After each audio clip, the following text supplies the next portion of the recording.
Selamat pagi, selamat berkumpul bersama-sama di dalam nama Tuhan Yesus Kristus. Pada pagi hari ini kita mau menikmati kehadiran Tuhan yang sungguh luar biasa. Mari kita bersatu dalam doa. Terima kasih ya Bapa, terima kasih ya Tuhan Yesus yang baik. Pada pagi hari ini Tuhan, kami kembali lagi hadir di tengah-tengah tempat ini. Kami kembali hadir di tempat-tempat yang kami lakukan untuk beribadah ya Bapa. Kami mengucapkan syukur dan terima kasih kami pada Engkau ya Bapa.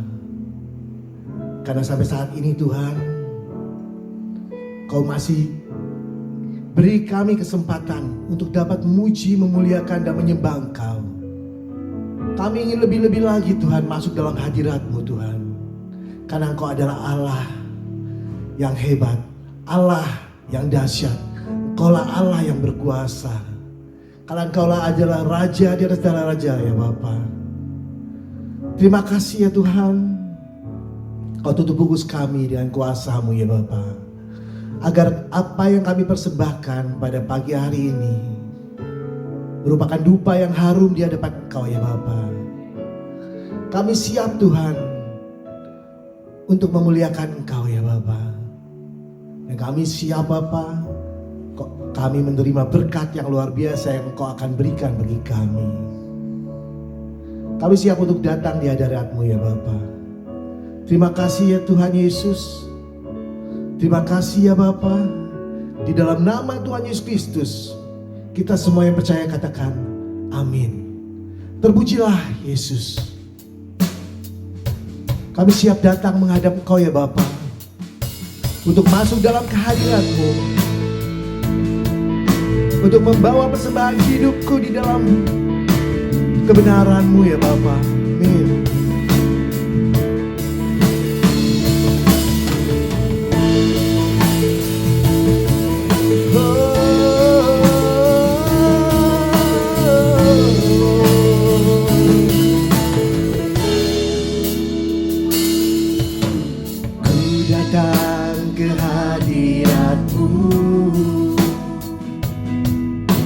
Membawa persembahan hidupku. Betapa indahnya Kau Tuhanku. Kau jamah dan pulihkanku. Betapa besar kasih-Mu Tuhan. Betapa besar kasih-Mu. Kau membentuk dan memurnikanku bagaikan emas yang murni. Betapa ku mengasihi-Mu. Ku bersyukur, ku memuji, ku menyembah Allah yang berkuasa. Betapa besarnya kasih-Mu di dalam hidupku.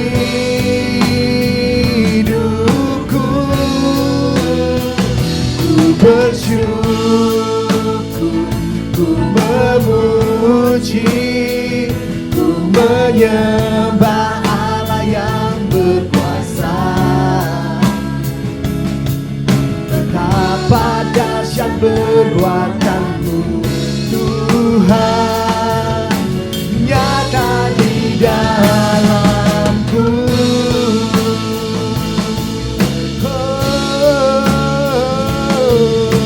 Kau nyata dalamku Tuhan. Dan hadirat-Mu benar Bapa, membawa persembahan hidupku. Betapa indahnya Kau Tuhanku. Kau jamah dan pulihkanku. Betapa besar kasih-Mu. Kau membentuk dan memurnikanku bagaikan emas yang murni. Betapa ku mengasihimu, ku bersyukur, ku memuji, ku menyembah Allah yang berkuasa. Betapa besarnya kasih-Mu di dalam hidupku.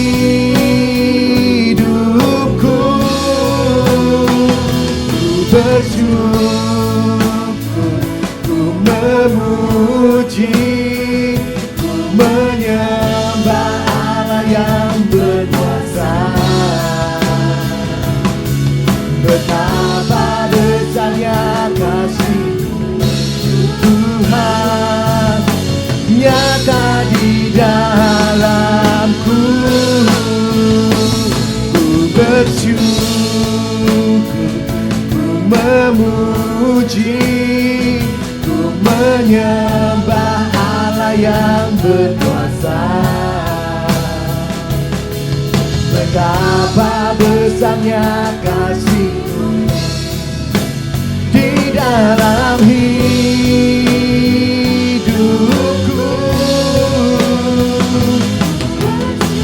Ku bersyukur Tuhan, ku memuji nama-Mu ya Bapa. Ku ingin lebih-lebih lagi menyembah Engkau ya Tuhan, dalam roh dan kebenaran Allah. Haleluya.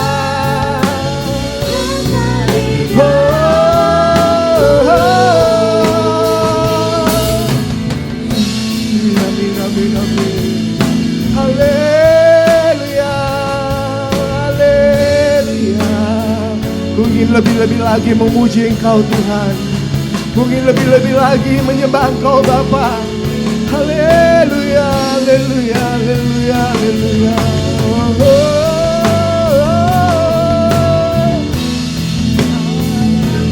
Bersyukur, ku memuji, ku menyembah Allah yang berkuasa. Betapa besarnya kasih-Mu di dalam hidupku. Ku bersyukur, ku memuji, ku menyembah Allah yang berkuasa.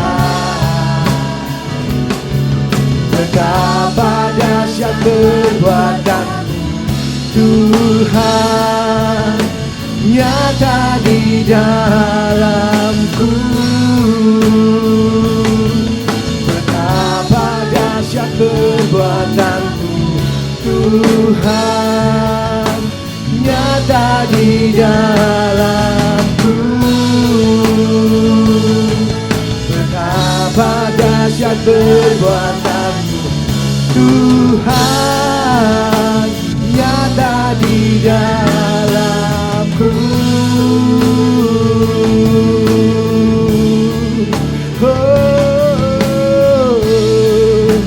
Kau nyata dalamku Tuhan, kasih-Mu luar biasa ya Bapa. Ku mau memuji, ku mau bersyukur, ku mau menyembah hanya bagi-Mu, hanya bagi-Mu Tuhan. Sembah Dia, sembah Dia. Haleluya, haleluya, haleluya, haleluya. Naikkan sembah-Mu, naikkan ucapan syukur-Mu, naikkan ucapan terima kasih-Mu hanya di dalam nama Tuhan Yesus. Haleluya, haleluya, haleluya, haleluya, haleluya. Ku naikkan ucapan syukurku Tuhan, karena Engkau-lah Allah yang berhebat, Allah yang berkuasa, Allah yang termulia. haleluya, haleluya, haleluya. Kami datang bagimu Tuhan, kami menyembah, kami berserah, kami bersyukur. Ku naikkan pujiku, ku naikkan sembahku, haleluya.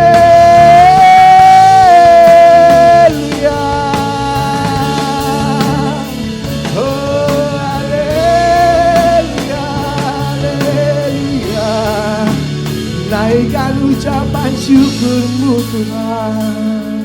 Oh, kami datang saat ini Tuhan, mau lebih-lebih lagi menyembah Engkau, mau lebih-lebih lagi menaikkan ucapan syukurku. Hanya bagimu Tuhan, kuasa hormat syukur kami naikkan. Haleluya. Ku bersyukur, ku memuji, ku menyembah Allah yang berkuasa. Benar Bapa, betapa besarnya kasih-Mu di dalam hidupku.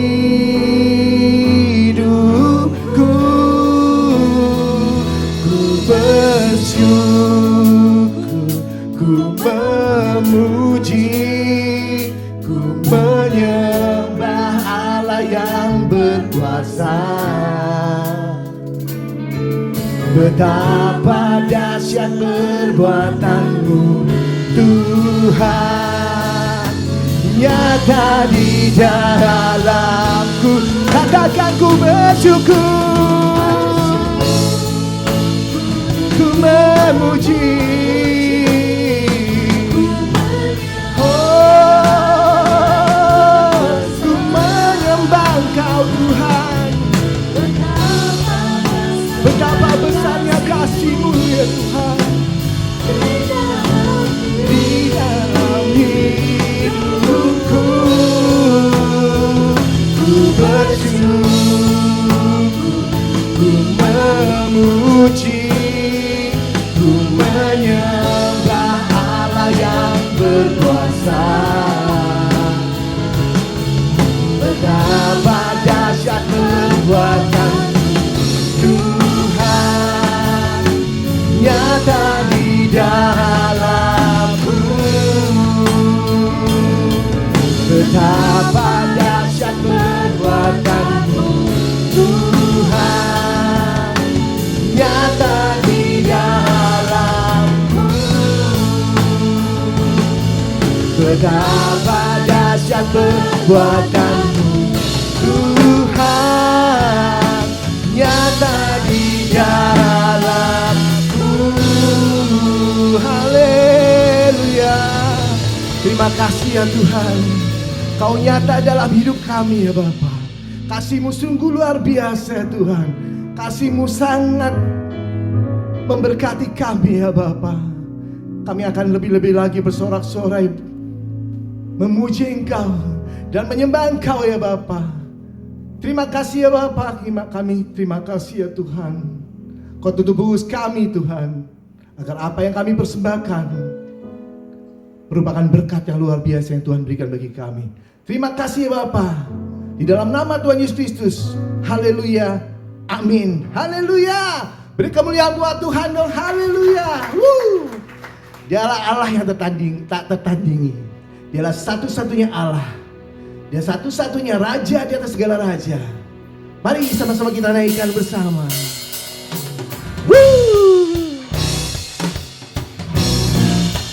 Dialah Allah yang hidup.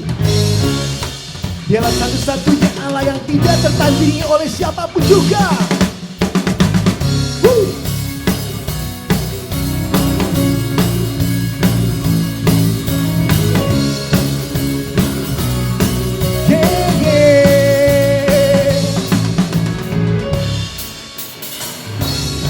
Siapa kau bandingkan perbuatannya yang heran. Tak ada kerajaannya yang terbesar, tak akan tergoyahkan. Semua musuh pun gemetar mendengar namamu Tuhan. Sorak kemenangan, sungguh tak tertandingi, tak ada yang setara denganmu. Hanya Yesus Tuhanlah yang terhebat, jauh melebihi dari penguasa di dunia. Kerajaanmu kekal. Oh yeah.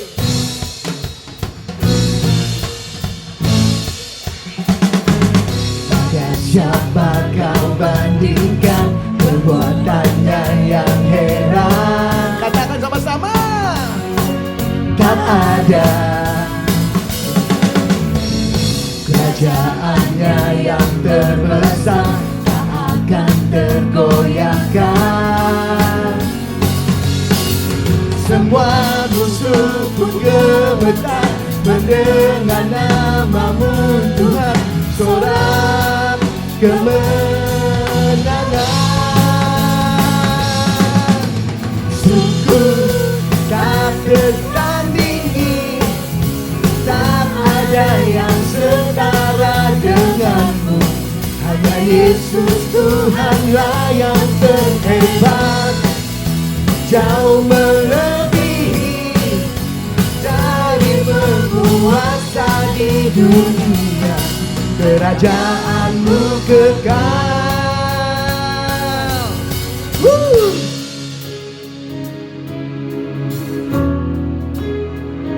Jauh melebihi dari penguasa dimanapun juga.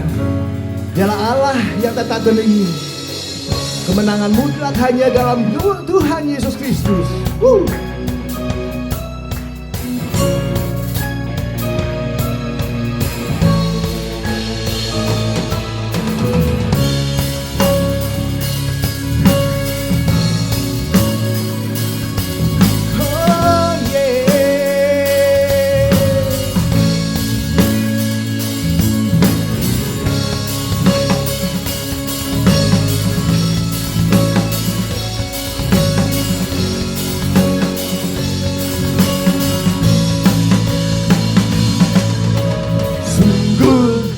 Tak tertandingi, tak ada yang setara denganmu. Hanya Yesus Tuhanlah yang terhebat, jauh melebihi dari penguasa di dunia.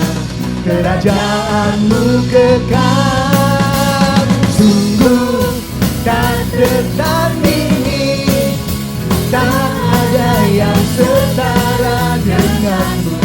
Hanya Yesus Tuhanlah yang terhebat, jauh melebihi dari penguasa di dunia. Kerajaanmu kekal.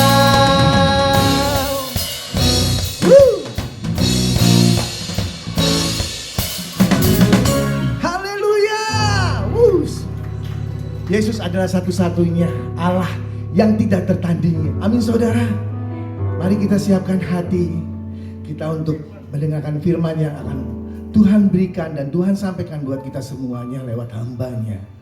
Mari kita bersatu dalam doa. Terima kasih ya Bapa. Sungguh Engkau adalah Allah yang satu-satunya tidak tertandingi oleh siapapun juga dan oleh penguasa di dunia manapun juga ya Bapa.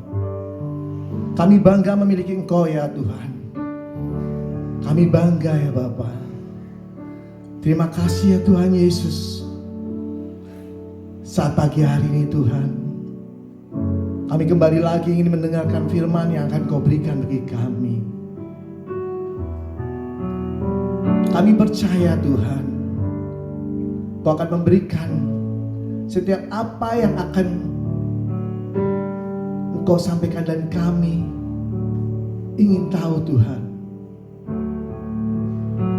Saat ini kami ya Bapa bersyukur dan berterima kasih sebab Kau adalah Allah yang sungguh luar biasa dalam kehidupan kami. Kau adalah Allah yang berkuasa. Kau adalah Allah yang penuh dengan keajaiban-keajaiban ya Tuhan. Kekuatanku berasal dari Engkau ya Bapa. Dan kami serahkan dan kami kembalikan hanya di dalam nama-Mu saja Tuhan. Kami siap untuk mendengarkan firman ya Bapa. Apa yang kami terima saat ini Tuhan merupakan berkat yang sungguh luar biasa yang Tuhan berikan bagi kami untuk menjalani hidup-hidup kami ya Bapa. Terima kasih Tuhan, terima kasih. Di dalam nama Tuhan Yesus Kristus. Haleluya. Amin. Terima kasih ya Tuhan.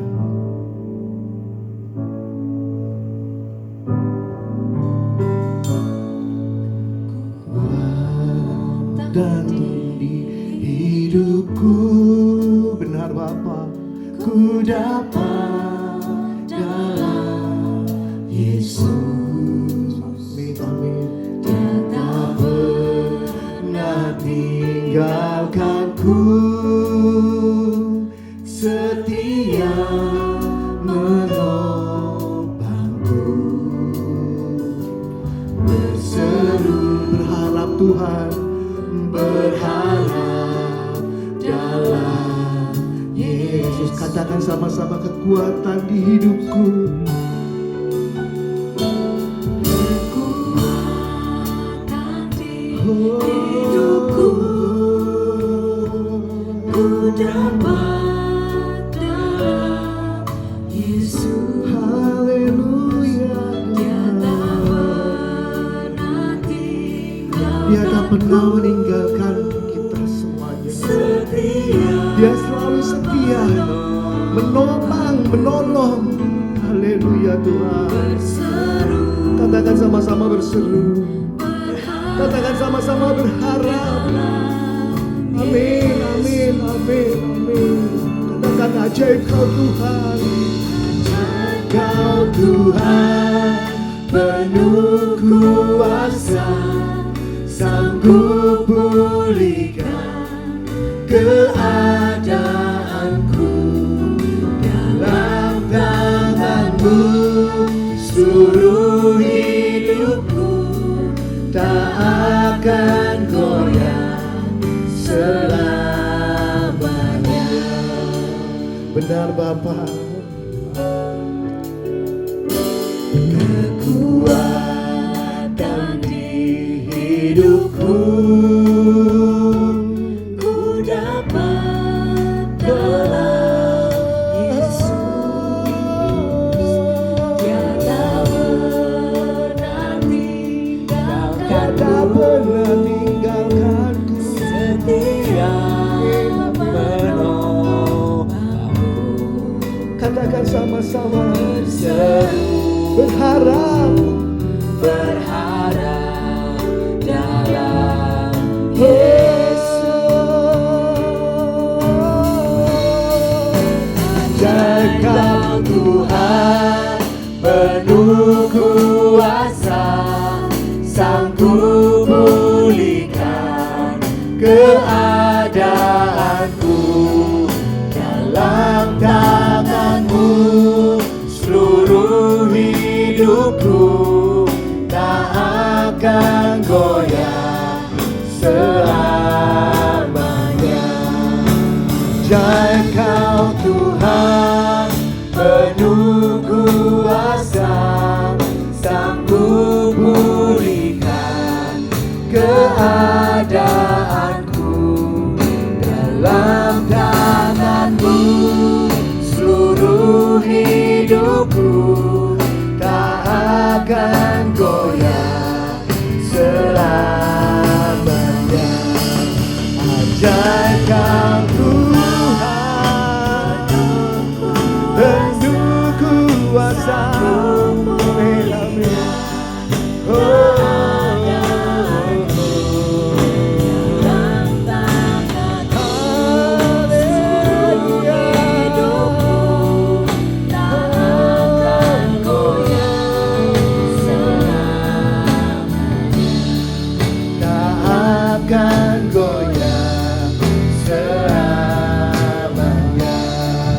tak akan goyah selamanya.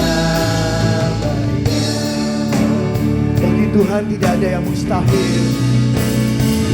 Bagi Tuhan tak ada yang mustahil. Bagi Tuhan tak ada yang tak mungkin. Mujizatnya disediakan bagiku. Ku diangkat dan dipulihkannya. Bagi Tuhan tak ada yang mustahil.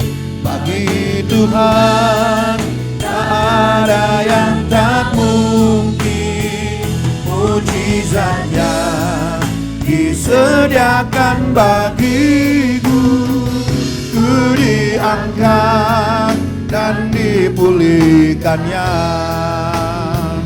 Ku diangkat dan dipulihkannya. Ku diangkat dan dipulihkannya.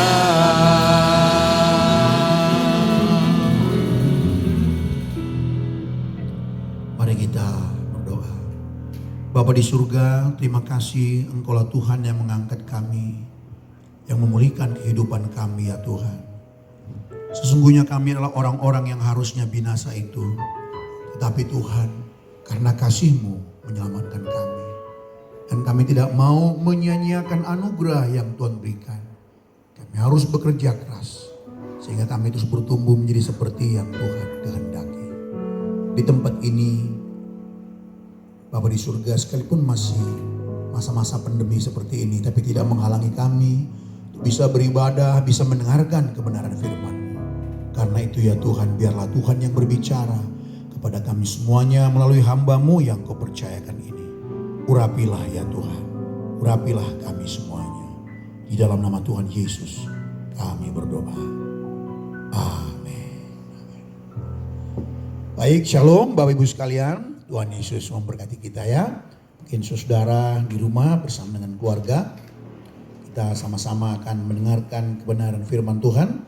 Kita memulai dari Roma pasalnya yang ke-12, satu ayat yang sudah tidak asing tentu di telinga kita. Ayat ini Roma pasal 12. Mari kita memperhatikan ayatnya yang ayatnya yang kedua. Roma 12 ayatnya yang kedua.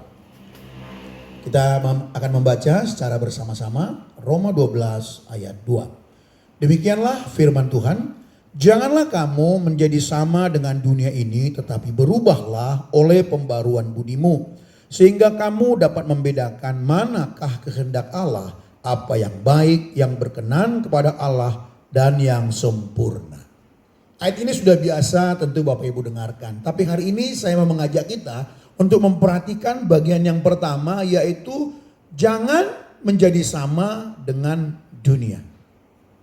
Kalau Bapak Ibu dan saya mengaku bahwa kita adalah orang percaya, orang Kristen, percaya kepada Tuhan Yesus, maka ciri hidup kita yang paling jelas itu ada apa? Apa saudaraku? Yaitu hidup kita tidak sama dengan dunia. Kalau hidup kita masih sama dengan dunia, itu berarti kita bukanlah Kristen yang sejati. Karena kalau kita mengaku kita Kristen, kita mengaku kita pengikut Tuhan, sekali lagi, ciri hidup kita tidak sama dengan dunia. Nah, saudaraku yang dikasihi Tuhan, komitmen untuk tidak sama dengan dunia ini, itu harus kita buktikan. Itu harus kita tunjukkan. Dengan apa? Dikatakan Paulus tadi, dengan memberi diri diubah melalui pembaruan budi. Kalau kita berkata, ya Tuhan, aku mau hidup tidak sama dengan dunia ini. Itu harus kita buktikan melalui apa tadi? Melalui komitmen untuk memberi diri diubah melalui pembaruan pikiran saudara-saudaraku yang dikasihi Tuhan. Ya, nah maksudnya apa di situ? Dengan mengganti pola pikir dunia dengan pola pikir Kristen. Dengan mengganti pola pikir dunia dengan pola pikir baru, yaitu sorgawi. Paulus menyebutnya perkara-perkara yang di atas. Nah saudaraku yang dikasihi Tuhan, sekarang coba kita pelajari apa yang dimaksud dengan dunia. Tadi kita sama tahu bahwa ciri khas orang Kristen itu tidak sama dengan dunia hidupnya. Nah, supaya kita mengerti, agar kita bisa mengerti tidak sama dengan dunia. Nah, dunia yang dimaksud apa? Kita mesti pelajari. Apa yang dimaksud dengan dunia di sini, Bapak Ibu? Kata dunia di sini ya diterjemahkan dari kata Yunani, ya dalam bahasa Inggris itu diterjemahkan age atau period of time. Berarti kata dunia di sini menunjukkan kepada satu masa tertentu. Ada satu zaman tertentu. Jadi jangan menjadi sama dengan dunia. Jangan menjadi sama dengan period of time. Jangan menjadi sama dengan dunia atau waktu di mana engkau hidup. Maksudnya apa? Maksudnya di situ adalah ada pola pikir, ada sistem belief, ada strategi-strategi dunia, ada metodologi dunia, saudaraku, yang bertentangan dengan Tuhan, bertentangan dengan kebenaran. Itulah yang dimaksud oleh Rasul Paulus di sini ketika ia berkata jangan sama dengan dunia. Jadi di masa-masa dari dulu sampai sekarang, saudaraku, di mana seseorang hidup, dia punya periode time. Ya, punya periode waktu. Di masa Paulus dia juga punya tantangan. Waktu Paulus hidup, saudaraku, saat itu juga ada spirit zaman, ada cara berpikir zaman yang orang-orang Kristen di Roma gak boleh ikut. Saat itu filosofi Yunani begitu kuat sekali yang mempengaruhi mereka. Dan di situ Paulus berkata kepada jemaat di Roma, jangan sama loh. Kita hidup di zaman sekarang ini, ada filsafat Yunani begitu kuat mempengaruhi kita. Awas. Filsafat-filsafat yang bertentangan itu awas. Salah satunya apa misalnya? Yang mengatakan tubuh ini jahat. Jadi bagi ajaran Yunani itu, saudaraku, hidup kita yang sesungguhnya itu ada di dalam sini. Lalu hidup kita itu kenapa sampai menderita? Karena dipenjara. Oleh apa? Oleh tubuh fisik ini. Itu sebabnya ada yang melakukan penyiksaan diri, menyiksa tubuhnya karena tubuh ini jahat. Nah itu salah, kata Paulus. Nah, saudaraku yang dikasih Tuhan, nah sekarang ini pun kita juga punya tantangan di zaman kita. Ada semangat zaman di zaman kita yang firman Tuhan katakan kita tidak boleh sama dengan mereka. Tidak boleh spirit zaman tuh, pola pikir mereka, praktik-praktik kehidupannya, metodologi atau strategi-strategi dunia tidak boleh sama dengan kita. Nah, jadi saudara-saudaraku yang dikasih Tuhan, ya. Jadi spirit zaman atau pola pikir itu, ya saudaraku, itu jahat. Spirit zaman itu jahat, kata Paulus. Di dalam Galatia pasalnya yang pertama, saya baca kepada kita. Dalam Galatia pasal yang pertama ayat yang keempat, dikatakan begini, saudaraku yang dikasih Tuhan. Yang telah menyerahkan dirinya karena dosa-dosa kita, yaitu Tuhan Yesus tentunya, ya, untuk melepaskan kita dari dunia yang jahat yang sekarang ini. Itu aeon, evil world. Dunia yang jahat. Jadi spirit zaman itu, kata Paulus, jahat. Cara berpikir zaman itu, saudara, spirit zaman tidak membawa kita kepada keselamatan. Bahkan di 2 Korintus pasal 4 ayat 4, Paulus membuat dengan istilah yang lain lagi, apa itu? Ilah zaman. Jadi spirit zaman itu, praktik-praktik kehidupan pada zaman di mana Paulus hidup, pada zaman di mana kita hidup, atau pada zaman di dunia ini, saudara yang dikasih Tuhan. Paulus membuatnya dengan istilah baru, ilah zaman, dan ilah zaman itu membutakan. Banyak orang percaya juga yang ada di gereja, buta dia dengan pola-pola pikir, dibutakan oleh pola pikir dunia ini, sehingga tidak bisa melihat terang Injil, saudaraku yang dikasih Tuhan. Jadi sekali lagi Paulus memperingatkan saya. Paulus memperingatkan Bapak Ibu yang ada di rumah. Jangan sama seperti dunia ini. Jangan memiliki cara berpikir dunia ini. Awas dengan spirit zaman di mana kita hidup hari ini, kata Paulus. Nah, saudaraku yang dikasihi Tuhan Yesus Kristus. Sekarang coba kita lihat. Kalau dikatakan jangan sama dengan pola pikir zaman ini. Jangan sama dengan spirit zaman ini. Berarti bicara Kristen itu bukan sekedar berhenti dari perilaku yang menyimpang. Ya, kita ikut Tuhan, perilaku kita harus berubah dong. Kalau dulu suka mabuk-mabuk, ya sekarang jangan mabuk lagi dong. Kalau dulu suka simpan-simpan yang bukan istrinya, ya sekarang nggak boleh gitu lagi dong. Tapi yang namanya dimaksud oleh Paulus, jangan sama dengan dunia, jangan sama dengan pola pikir, bukan sekedar itu. Kalau cuma tidak berzina, tidak bermain dengan yang bukan pasangannya, tidak mabuk lagi. Itu banyak. Iman-iman yang lain pun yang tidak sama dengan kita, banyak yang telah meninggalkan itu. Tapi di sini dimulai dari pola pikirnya yang ada di dalam kebenaran firman Tuhan harus menjadi pola pikir kita. Jangan sampai pola pikir dunia, cara pandang, konsep itu. Kalau konsep kita, konsep firman Tuhan, konsep kebenaran, gak mungkin kita melakukan hal-hal yang jahat, gak mungkin. Jadi ingat, menjadi Kristen itu bukan sekedar meninggalkan perilaku-perilaku. Memang ini harus menjadi ciri khasnya, tapi bukan sekedar itu. Dimulai dari jangan menjadi sama dengan dunia, jangan menjadi sama pola pikir kita dengan dunia ini, saudaraku. Nah, sekarang coba kita perhatikan ya pola pikir atau semangat zaman di zaman ini yang harus kita hindari, yang kita tidak boleh seperti itu. Dan spirit-spirit ini masuk dalam gereja. Misalnya yang masuk dalam gereja, saudaraku ya, spirit zaman. Apa itu, saudaraku? Memanfaatkan Tuhan bagi kepentingan diri sendiri. Seperti teologi kemakmuran. Kalau tidak punya sejumlah mobil atau dengan kualitas mobil seperti ini, belum punya rumah seperti ini, itu bukan orang yang diberkati. Engkau diciptakan untuk sukses. Itu maksudnya. Definisi suksesnya, ya kalimat ini sih nggak salah, asal kata suksesnya dijelaskan. Bagi kita orang percaya, yang namanya sukses itu adalah setiap hari kita hidup seturut dengan kehendak Tuhan. Itulah sukses. Bukan soal banyak uangnya atau tidak banyak uangnya. Walaupun kita tidak banyak uang kita, tapi kita hidup sesuai dengan apa yang Tuhan kehendaki, kita sukses. Sebagai suami, betul-betul hidup sebagai suami yang Tuhan kehendaki, itu sukses. Jadi ketika dikatakan engkau diciptakan untuk sukses, gak ada yang salah dengan statement ini. Gak ada yang salah.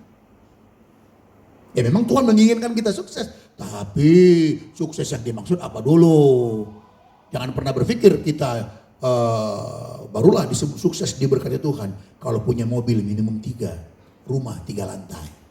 Nah itu sama dengan memanfaatkan Tuhan bagi diri sendiri, dan ini masuk ke dalam gereja. Kita mesti berani menolaknya sekalipun tidak banyak orang mengikut kita, karena itu adalah spirit zaman. Itu pola pikir zaman now yang kita tidak boleh mengikutinya, saudaraku. Kita ini anak raja, kita ini anak bapak surgawi. Pasti semuanya lancar, pasti COVID gak mempan. Siapa bilang? Banyak, hamba Tuhan banyak yang berangkat kan. Saya juga sempat kena. Ya puji Tuhan, saya kena. Ya no problem. Kena COVID bukan kena kutukan. Itu pandemi seluruh dunia. Ya sudah. Kalau saat itu misalnya waktu saya kena COVID itu akhirnya saya meninggal, saya mati, ya sudah. Itulah cara Tuhan memanggil saya. Melalui COVID Tuhan panggil saya. Ternyata Tuhan masih izinkan. Haleluya. Ini hari keberapa saya nih? Inilah saya nih udah hari ke-30. Udah Tuhan pulihkan, haleluya, udah tanggal 17 Desember.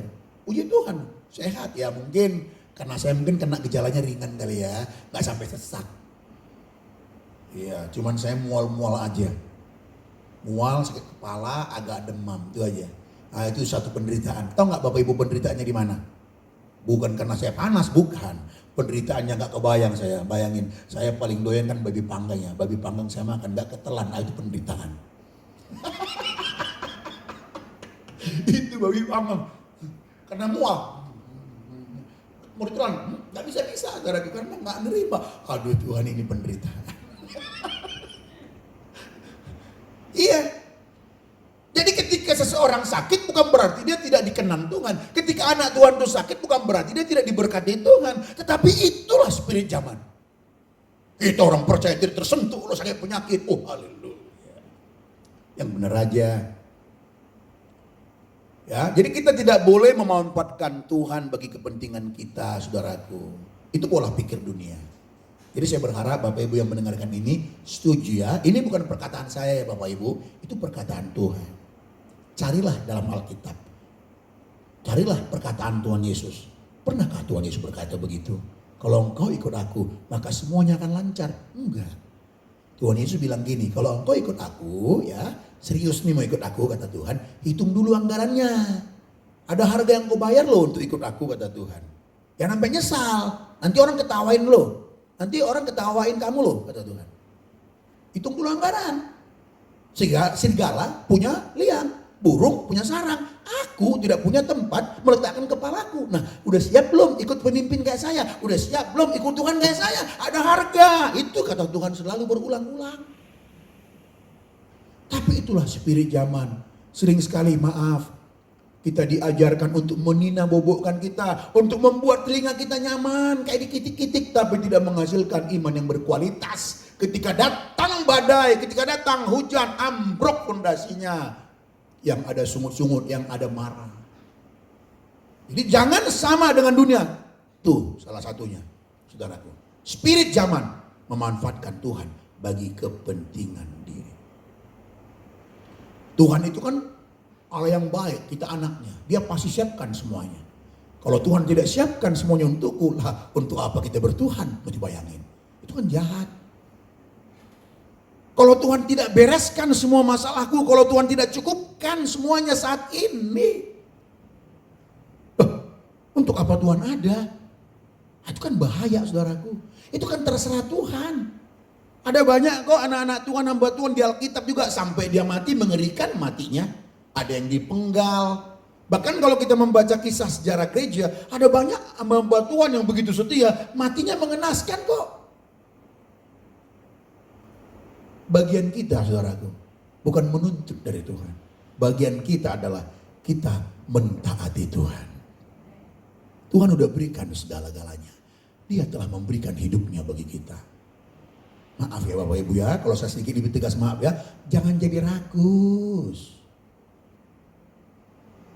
Saya ngomong begini bukan berarti kita jadi miskin, enggak juga, tergantung. Kalau Bapak Ibu kerjanya malas, ya bisa jadi miskin nanti. Tapi ini saya ngomong buat anak muda nih. Kalau orang tua kan ya udah tua ya. Kesempatan udah minim lah, udah tua. Tapi kalau masih setengah tua gitu, ke bawah masih muda, makanya yang masih muda ini anak-anak yang bersama dengan orang tua nih sekarang di rumah lagi dengar firman ini. Sekolah yang benar, ya, belajar yang benar. Kalau engkau pintar nanti, ya, engkau takut Tuhan, pasti banyak peluang untukmu. Potensimu begitu besar, pasti Tuhan buka jalan untukmu. Dengan Tuhan buka jalan untukmu, engkau bisa mengerjakan dengan baik. Dengan sendirinya uang datang. Ini sebenarnya gak mungkin miskin. Tapi kalau dari kecil sekolahnya malas, maaf, bodoh. Hukum Archimedes apa? Nggak ngerti. Ya, coba ini ada persamaan kuadrat, bisa kerjakan nggak? Nggak ngerti. Dikasih soal matematika lagi, integral, logaritma, nggak ngerti. Coba. Lalu nanti ketika tamat, ilmunya nggak dalam, nggak tinggi, nggak pinter. Tetap sih dapat pekerjaan, tapi kan yang biasa kan. Nah kalau yang biasa berarti penghasilannya juga biasa. Gitu loh, nggak mungkin ilmu kita nggak dalam, nggak kita menguasai pekerjaan kita dengan baik, lalu kita diberikan yang besar, itu berbahaya. Pasti jadi tips sani di sana, tipu sana sini. Saudara yang dikasih itu kan. Ya, nah itu yang pertama. Jangan sama dengan dunia ini kata Paulus. Jangan sama dengan pikiran, pola pikir, spirit zaman ini, di zaman kita sekarang. Yang pertama tadi memanfaatkan Tuhan bagi kepentingan diri. Yang kedua apa? Materialistis. Itu cara berpikir dunia ini. Yang kita tidak boleh menjadikan materi yang terutama. Baginya hidup tak berharga, hidup tak berarti jikalau kita tidak memiliki standar materi tertentu.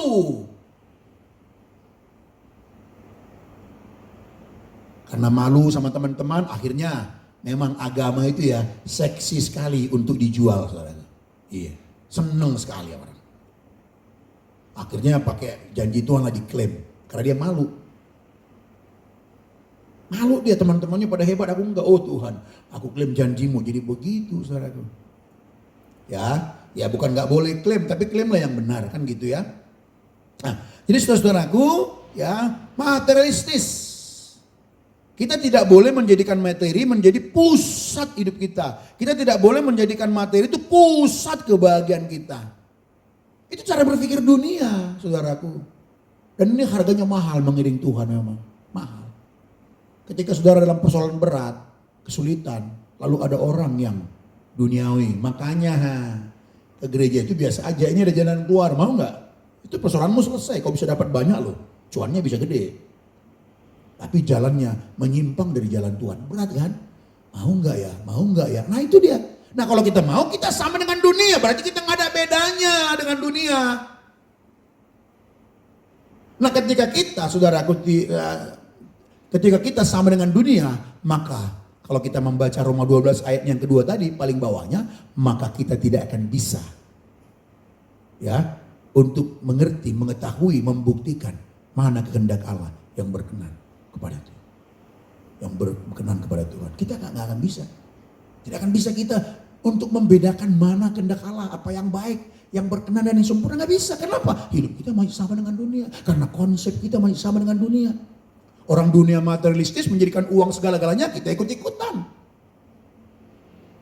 Orang dunia bahagia ketika dia ganti mobil itu menjadi kebahagiaannya. Nah kita ya itu kebahagiaan kita.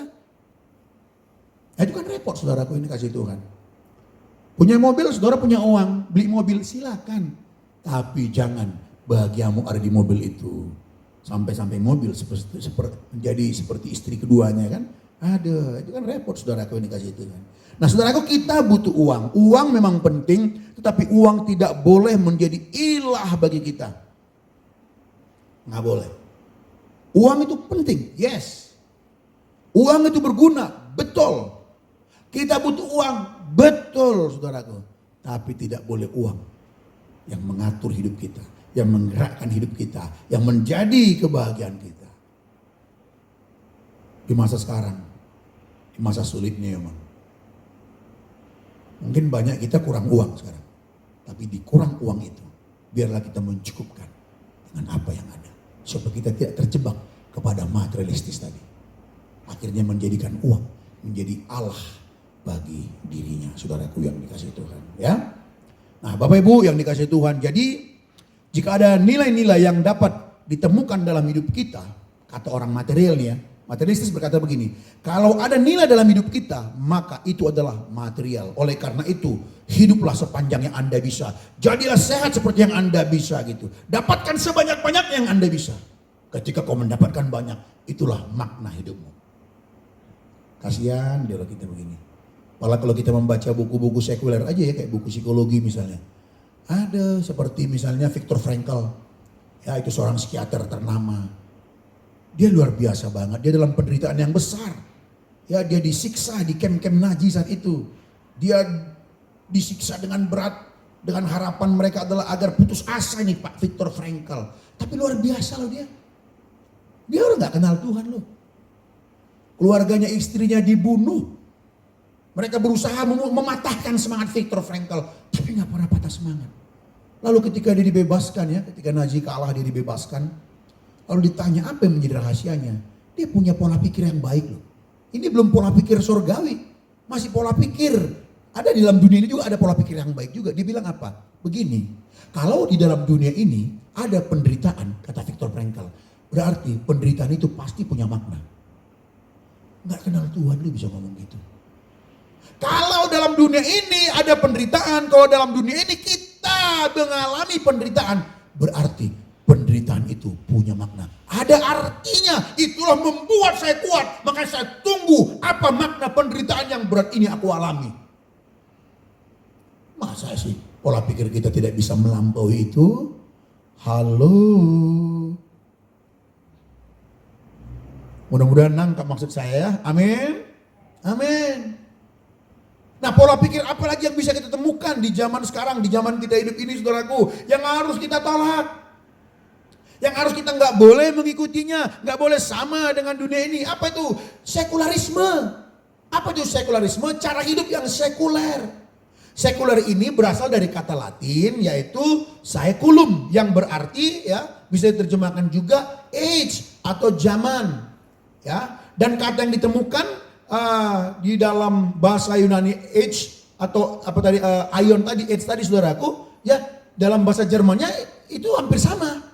Sekuler itu sama dengan dunia tadi. Jadi kalau kita bisa terjemahkan jangan sama dengan dunia itu artinya jangan menjadi sekuler. Nah biar lebih jelas lagi sekuler itu saudaraku artinya tidak terkait dengan Allah. Sekuler itu artinya tidak terhubung dengan Allah. Itu arti sekuler, saudaraku yang dikasihi Tuhan. Jadi sehingga pola pikir mereka, konsep mereka mengajarkan bahwa apapun yang kita lakukan, saudaraku, itu terlepas dari Allah. Itu sekuler. Makanya ketika ke gereja, rohani dia bilang. Ada Tuhan. Ketika di luar gereja itu sekuler, lepas dari Tuhan. Salah cara berpikir seperti itu, nggak boleh. Cara berpikir Kristen adalah baik di luar gereja atau di dalam gereja itu semua rohani.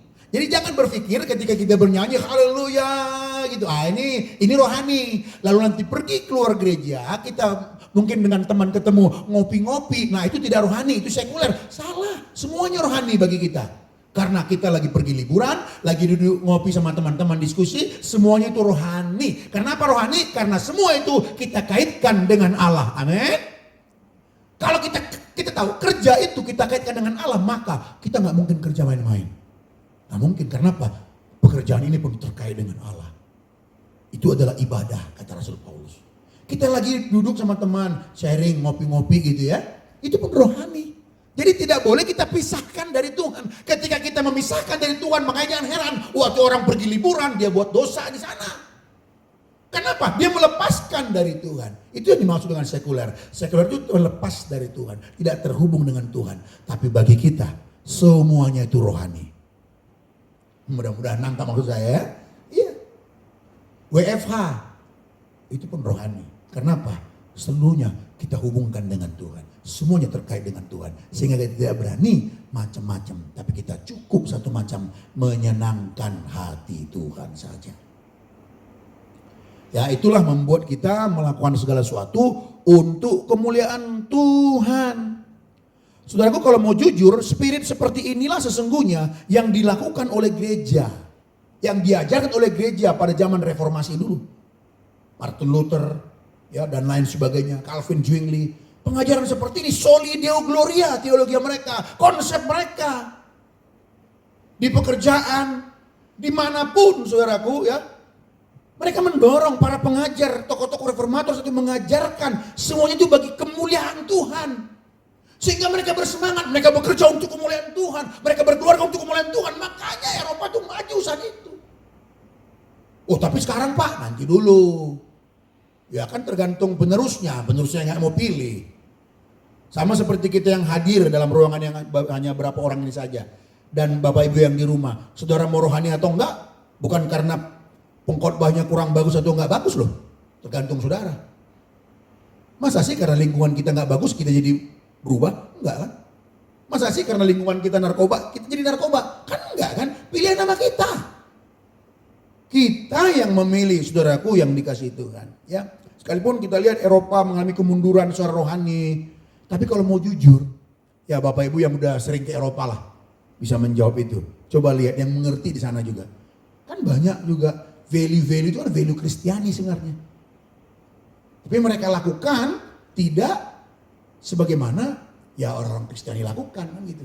Maksud saya gini, kalau misalnya soal menghargai manusia, cinta kasih kan hebat sekali.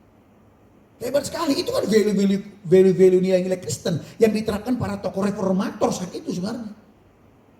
Penerusnya lah yang tidak melaksanakannya dengan baik. Sama seperti jemaat di Efesus yang ada di kitab Wahyu. Mereka meninggalkan kasih mula-mula, hancur. Tuhan mau mengangkat kaki diamnya. Saudara tahu siapa yang mendirikan gereja itu dulu, pengajar yang hebat saat itu? Terjadi kebangunan rohani yang hebat di Efesus. 1. Rasul Paulus. 2. Timotius. 3. Yohanes. Kurang apa ini Rasul? Tapi beberapa generasi berikutnya anjlok di kerohanian mereka. Karena mereka tidak memilih Tuhan. Jadi di zaman sekarang ini saudara-saudaraku yang dikasihi Tuhan. Awas, kita harus memilih. Ya, memilih pola pikir firman Tuhan. Pola pikir kebenaran firman Tuhan. Nah mungkin di bagian-bagian terakhir saya ambil yang paling dekat dengan kita. Apa itu? Sekarang ini para ahli mengatakan, walaupun ada banyak variasinya, sekarang ini disebut zaman apa? Kita hidup di zaman postmodernisme. Bapak Ibu yang terkasih, postmodernisme itu adalah muncul kekecewaan terhadap zaman modern. Di zaman modern itu seluruhnya itu dikaitkan dengan apa? Rumus-rumus. Segala sesuatu harus bisa dijelaskan dengan rumus-rumus, harus ilmiah, harus bisa dibuktikan. Kalau tidak bisa dibuktikan secara ilmiah, maka mereka tidak mau terima, nggak masuk akal. Makanya mereka menolak Tuhan. Coba buktikan dengan rumus-rumus, dengan secara ilmiah Tuhan itu. Tuhan tuh nggak ada, nggak perlu. Akhirnya muncul kritik terhadap Alkitab. Alkitab pun dikritik, jadi dikesampingkan. Mereka tidak percaya bahwa Alkitab itulah memiliki otoritas ilahi. Kenapa? Tidak bisa dibuktikan bagi mereka. Akhirnya apa yang terjadi, saudaraku? Kita bisa menyelesaikan semua. Kita punya kemampuan bisa menyelesaikan semuanya. Tapi ternyata, saudaraku, akal budi kemampuan manusia nggak bisa menyelesaikan banyak masalah. Orang hebat, pintar, cerdas, naik ke gunung tinggi, ke gedung tinggi. Lalu dia memikirkan dirinya bahwa dia Superman, jatuh, maksudnya bunuh diri. Coba, ternyata ini tidak segala-galanya. Kekecewaan terhadap zaman modern itu akhirnya muncul yang disebut postmodernisme. Di postmodernisme ini kebenaran itu jadi relatif lah. Kalau menurutmu itu benar ya silakan masuk ke dalam gereja. Ayatnya yang sama, ada 5 yang nafsir, 5-5-nya beda. Ya udah, menurutmu itu yang benar. Iya. Oh, jadi menurutmu ketika membaca Alkitab bahwa kita itu pasti kaya ya, diberkati Tuhan, ciri-ciri itu kaya. Iya, ya udah. Kalau menurutmu benar itu ya silakan. Kalau menurut aku enggak. Ini mengatakan sangkal diri, ini hitung anggaran. Beda-beda. Ya walaupun beda, ya udah, relatif kebenaran enggak apa-apa. Yang penting kita kan satu, kompak lah kita ya. Ya udah, kamu terima itu, ya aku terima ini. Silakan jalan bersama-sama. Itu sekarang. Jadi rasa. Jadi kadang-kadang saudaraku ya, di zaman sekarang nih, perhatikan Bapak Ibu ya. Orang udah gak penting lagi soal isi. Yang penting rasanya asik. Kami seorang pengkhotbah, kalau penampilan mantap, bisa bikin joke lucu, ketawa-ketawa, rasanya enak, fitnya enak. Walaupun isi gak jelas, orang senang. Sementara ada yang mengajar dengan baik dan sebagainya gitu, betul-betul menyampaikan salib Kristus, Injil Tuhan. Malah orang gak datang, kenapa? Rasanya gak kesentuh. Kayak mati ya nih. Hal itu kebenaran. Itu zaman now. Nah kita jangan ikut-ikutan. Misalnya nih, ini gereja besar. Sorry ya kalau pakai contoh gereja ya. Ini gereja besar, ini gereja kecil. Gereja besar ini kebenaran disampaikannya saudaraku nggak jelas isinya. Sementara gereja kecil ini, tapi disampaikan kebenaran yang bagus. Orang pilih ke sini loh. Kenapa? Ada satu feel. Enak loh sini. Oh nyanyiannya enak nyanyiannya. Nggak salah dengan nyanyian. Tapi awas jangan sampai menjadi standar kita. Rasa. Jangan sampai kita juga kehilangan logika tadi itu. Makanya dalam kekristenan itu ya harus logis, harus masuk akal. Mudah-mudahan angkau saya. Iya. Tuhan itu masuk akal tetapi melampaui akal. Melampaui akal itulah masuk akalnya Tuhan itu. Nah, ini saudaraku, awas dengan di zaman sekarang ini. Jangan sampai kita terpengaruh. Jangan sampai kita kesedot saudaraku yang dikasihi Tuhan. Awas jangan sampai. Spirit yang tadi saya katakan postmodernisme itu ya, itu masuk ke seluruh lini loh. Kalau kita lihat gedung-gedung, kadang-kadang ada gedung-gedung itu udah kayak nggak ke dulu. Kadang-kadang dia bisa beginilah, bisa begini gitu. Pernah lihat nggak? Gedung nggak jelas bentuknya. Ya itulah di zaman postmo ini. Yang penting ya, gue demen aja. Ada pertandingan SMS, suaranya nggak bagus nih, tapi kita SMS, kita pilih dia. Lalu kita bilang, kenapa kau pilih dia? Suaranya kurang bagus loh. Ya terserah aku. Pulsa aku. Apa urusanmu? Aku suka sama dia. Nah ini yang saya maksud, awas. Jadi jemaat Tuhan yang ada di tempat ini, jangan kita kejebak dengan spirit zaman. Yang penting, aku suka. Tetap harus kita masuk ke dalam isinya. Benar nggak itu Injil yang disampaikan? Makanya jemaat Tuhan mesti teliti. Jemaat Tuhan mesti belajar firman dengan baik juga. Sehingga setiap mendengarkan kebenaran firman, betul-betul isinya juga kita perhatikan. Bukan sekedar rasa. Zaman ini kita dikuasai oleh rasa. Feel. Yang penting gua demen udah terserah lah. Nah, itu bahaya-bahaya spirit zaman. Itulah sebabnya tadi Paulus mengatakan jangan menjadi sama dengan dunia ini. tetapi berubahlah oleh pembaruan budimu, sehingga kamu dapat membedakan manakah kehendak Allah, apa yang baik, yang berkenan kepada Allah, dan yang sempurna. Jangan lupa saudaraku ya, perhatikan. Dan Bapak Ibu bisa kok menemukan lagi, apa sih pola pikir yang ada di zaman kita sekarang yang menyimpang dari kebenaran firman Tuhan. Jangan ikutin itu. Dalam berkeluarga, misalnya ada contoh-contoh beginilah spirit zaman ini ya, cara berpikir zaman ini. Ya kalau istri si anu selingkuh loh. Masa sih? Keterlaluan itu. Tapi kalau pria selingkuh itu biasa. Aneh gak kira-kira? Kalau laki-laki selingkuh itu biasa. Kalau wanita itu, orang kaget. Itu kan pola pikir. Pola pikir. Yang kita gak boleh sama dengan itu semuanya. Nah, Bapak Ibu yang dikasih Tuhan. Akhir kata, bertarunglah. Jadi bagaimana agar kita tidak sama dengan dunia? Kata Rasul Paulus, berilah diri kita diubah melalui pembaruan budi, yaitu melalui mengganti cara pikir yang lama. Pembaruan budi maksudnya adalah kita mengganti cara berpikir yang lama.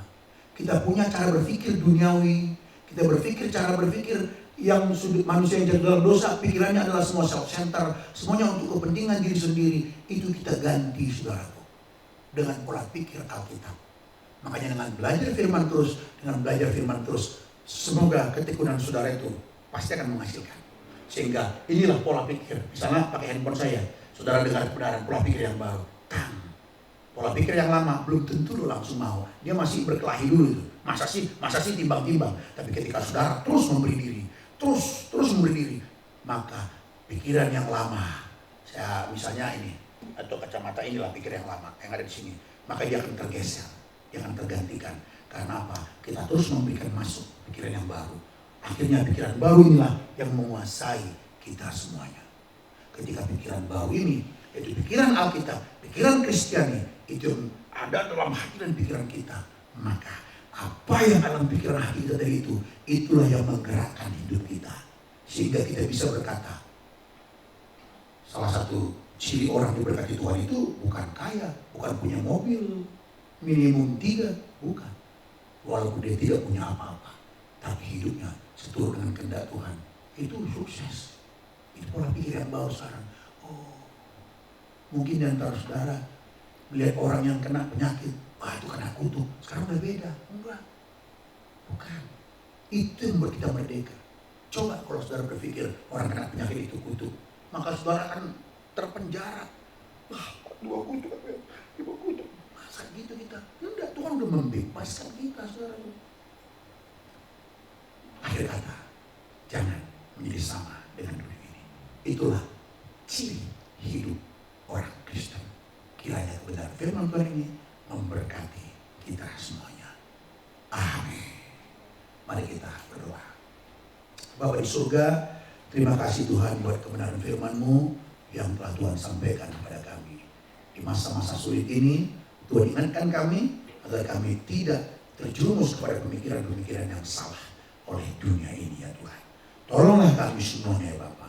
Tolonglah kami semua sehingga kami sungguh-sungguh berbeda dengan dunia ini. Dalam satu nama Tuhan kami Yesus yang baik, kami telah berdoa dan mengucap syukur. Amin.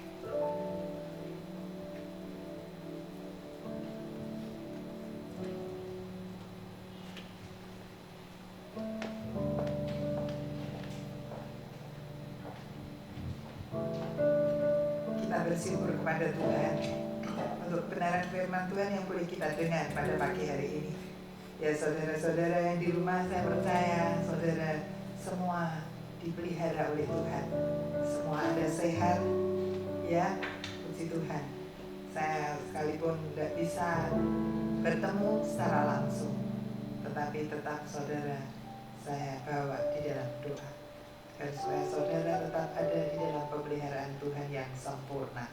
Bukan hanya tubuhnya aja, tetapi jiwa rohnya juga dipelihara oleh Tuhan. Dan bersyukur kita pagi ini, kita diperbaharui agar supaya kita mengerti, supaya kita menggunakan pikiran Kristus, menggunakan pola pikir Kristus seturut dengan kebenaran firman Tuhan. Jangan terpolusi dengan keadaan yang ada di dunia postmodern ini. Kita mau terus berjuang agar hidup kita semakin menyenangkan hati Tuhan.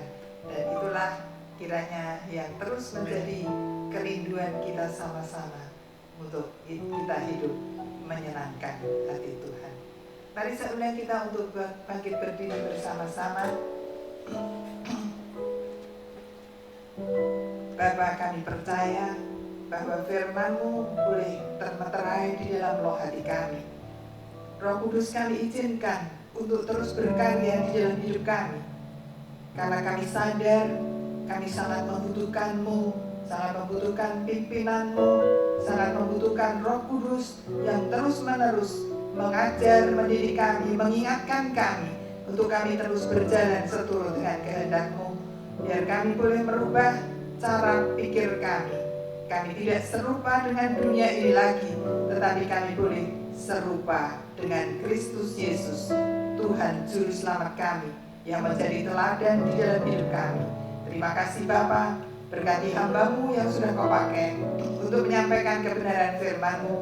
Biar Kau terus memberkati kehidupannya, pelayanannya, keluarganya, dan apapun yang dikerjakannya. Kiranya Tuhan terus ikut campur tangan. Terima kasih Bapa, berkati setiap anak-anak-Mu yang sudah ambil bagian dalam pelayanan ini. Dan semua jemaat yang ada di rumah pun, setiap pribadi, setiap keluarga. Kiranya berkat Tuhan terus melimpah dalam hidup mereka. Mereka terus ingat bahwa mereka milik-Mu, sehingga mereka harus tetap berjalan seturut dengan kehendak-Mu. Terima kasih Bapa, kami bersyukur kepada Tuhan saja. Dan demi nama Tuhan Yesus kami bersyukur. Sekarang saudara, kedangkan hatimu di hadapan Allah. Kiranya berkat yang berlimpah, anugerah yang besar dari Allah Bapa kita, kasih sayang di dalam Tuhan Yesus Kristus, dan persekutuan dengan Roh Kudus nyata dan limpah di dalam kehidupan saudara-saudara sekalian, mulai saat sekarang ini bahkan sampai selama-lamanya. Haleluya.